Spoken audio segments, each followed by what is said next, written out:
Friends, welcome to చిక్కమ్మ కథలు. నేను ఈరోజు ఒక స్టోరీ చెప్పబోతున్నాను.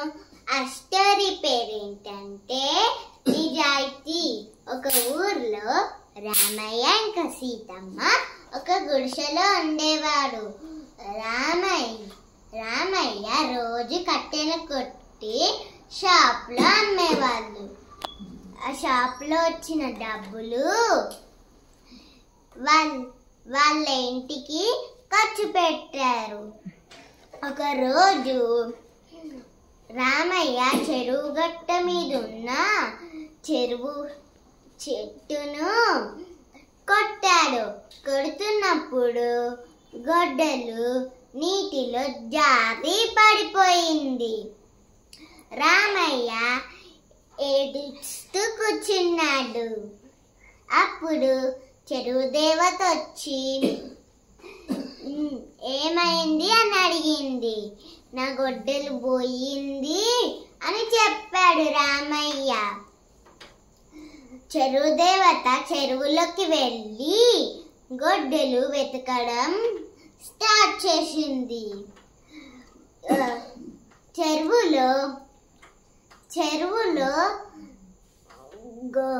గోల్డెన్ గొడ్డలి దొరికింది. చెరువు దేవత చెరువు బయటకు వచ్చి ఇది నీదేనా అని అడిగింది. ఇది నాది కాదు అని చెప్పాడు రామయ్య. చెరువు దేవత మళ్ళా చెరువులోకి వెళ్ళి వెతుకుతుంటే వెండి గొడ్డలు దొరికింది.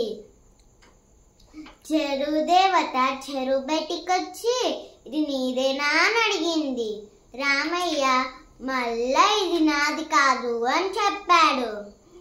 చెరువు దేవత మళ్ళా నీటిలోకి వెళ్ళి వెతకడం స్టార్ట్ చేసింది.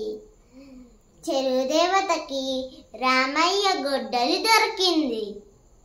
ఇది నీదేనా అని అడిగింది రామయ్యకి.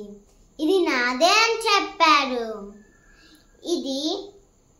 ఆ గొడ్డలను రామయ్యకి ఇచ్చేసింది. నీ నిజాయితీని చూసి నేను ఈ గోల్డెన్ గొడ్డలు ఇంకా వెండి గొడ్డలని ఇస్తున్నాను అని చెప్పింది చెరువు దేవత. థ్యాంక్ యూ అని చెప్పి రామయ్య హ్యాపీగా వెళ్ళిపోయాడు. బాయ్.